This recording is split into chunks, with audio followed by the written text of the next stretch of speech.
I can feel horror movie vibes. I did not tell you my house. I did not tell you about my. I did not tell you where I live. I didn't even tell you where I work. So how did you find it? Ladies, would you marry for money or love? Stick around to see what other people have to say. Welcome, guys. I'm Franca, and on here we talk and do all things girly, and sometimes we drink tea. Okay. Today's tea is about marriage for money or love and creepy first dates. So let's get into it. So the question is, do you ever regret marrying for love, not money?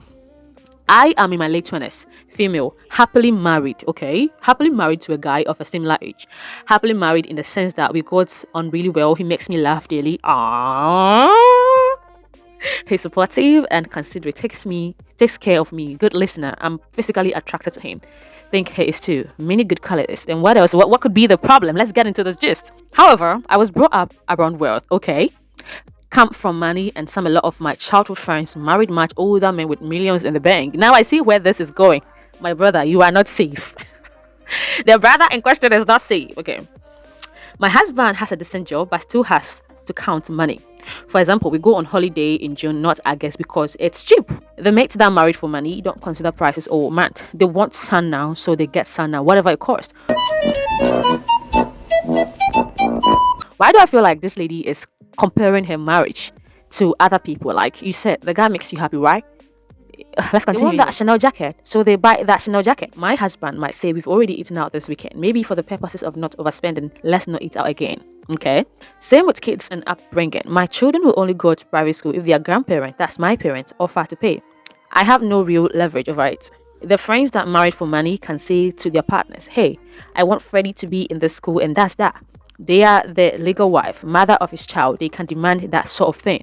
I feel guilty because I do have the most amazing person for a husband, but I remember start from my childhood or see how my friends live and just wish for it.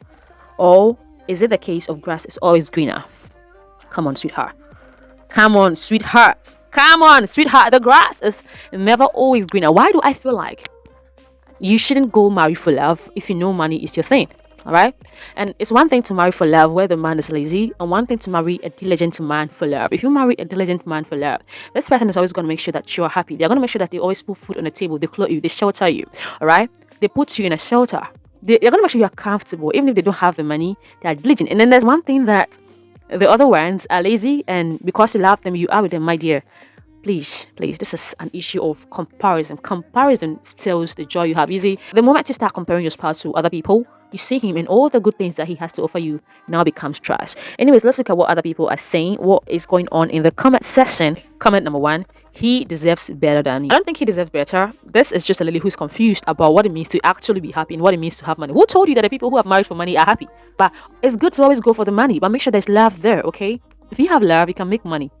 But go for the money anyways. This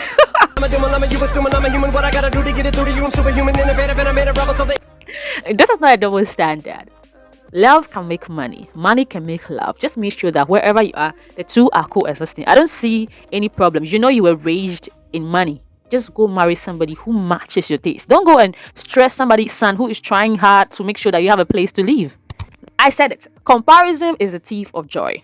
I mean, it's normal to want more financially sure, but that should have nothing to do with marriage. You don't marry for money. Material possessions don't make people happier. Marrying someone rich won't make you feel happier either, unless you are insanely materialistic, but then you have other problems. If you want more money, become career focused and work on getting it. Invest in the right thing. Very good. This is the comment I'm looking for. Very good. From a person, who is this? Very sensible person. I like that. If you want money, become career driven. Like, work for your money. Work to get the money. Okay, and if you do not want to suffer, just marry an old rich man who is looking for someone to spend your money, and leave somebody's son alone, sweetheart. Stop the cap. Now, on to the next day. Is this creepy or romantic? Let's know what you think. Hi everyone, I, 25 female, got out of a long-term relationship about 6 months ago and decided I would give going on a date a try just to see if I felt ready. The dates went well and we made potential plans for a second one. I told him 27 male, basic information for a first date like my age, what I do, work interest, etc. Today I got a message from my director that flowers were dropped off at work for me. Ow. I was a little shocked. My first thought was my ex. Then I received a text from the guy I went on a date with saying he just dropped off flowers at my work. What I found a little of was he used my real name, not my nickname that I introduced myself as and what's displayed on my social media. I work for a relatively big company, so finding my specific location also made me stop for a second. Horror movie vibes.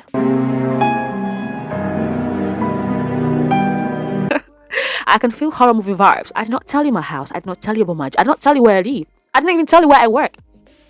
So how did you find it? Well, maybe he just Googled it. But most people don't know that you could get Googled, alright? Somebody could Google you and find anything they want to about you. But then I feel like this is a bit more kind of aggressive. Anyway, I need advice. Is this weird? If so, should I message him and set boundaries, or too weird where I should cut it off? Or would this be considered a normal and romantic? Or would this be considered normal and romantic? I dated my ex for so long and I'm not used to anything like this, as he was not the romantic type. No, your ex was romantic. He wasn't just in love with you. Like when I hear people say like a man is not romantic, no. There's no man in this world who's not romantic. Every man knows how to be romantic. They're only romantic with the main. They're only romantic with the women they actually are in love with. Okay, and I find this a bit creepy, but it's not that of a big deal because maybe sometimes when we meet someone, we are so much infatuated by them that we just want to go off macho vibe, commando. Who is this? Arnold Schwarzenegger kind of romantic type. And sometimes when we meet somebody, we want to go commando, macho love. Okay, we want to show the person that we really are in love with them and we would want to take them serious. But then, just like this one, it's coming off as creepy, alright? This could also be love bombing, but it could also be just a normal romantic gesture from somebody who doesn't know how to restrict themselves from doing too much when it comes to first and second dates. Okay, work. So finding out how he got your location is gonna actually tell you if this guy is creepy or not. Now let's look at some comments. And somebody said that this is a trash to gut thing. The fact that you are asking strangers made you feel weird. Could this be love bombing? Yeah, it's definitely love bombing. We cannot conclude it. See, the thing is that we cannot conclude. This is just a second before the second date. So you cannot conclude if somebody is love bombing you. And if somebody is love bombing you, they are going to do another thing that is going to feel completely weird. They are going to rush you. So this lady has to come back with an update, right? And when there's an update, I'm gonna post it. Somebody also said, if you never told him your real name, this is creepy. Yeah, kind of. Another person said maybe a little bit overreacting. There's definitely some questionable stuff here. If he seems like a not bad guy, maybe talk to him and ask how he found. Yeah, I said it. Ask how he found out your name and workplace. Maybe he looked you up on LinkedIn. Exactly. And found your real name and workplace that way.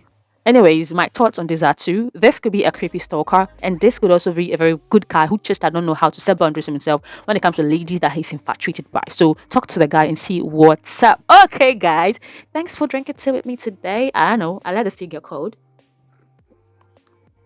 See you in see you in another video.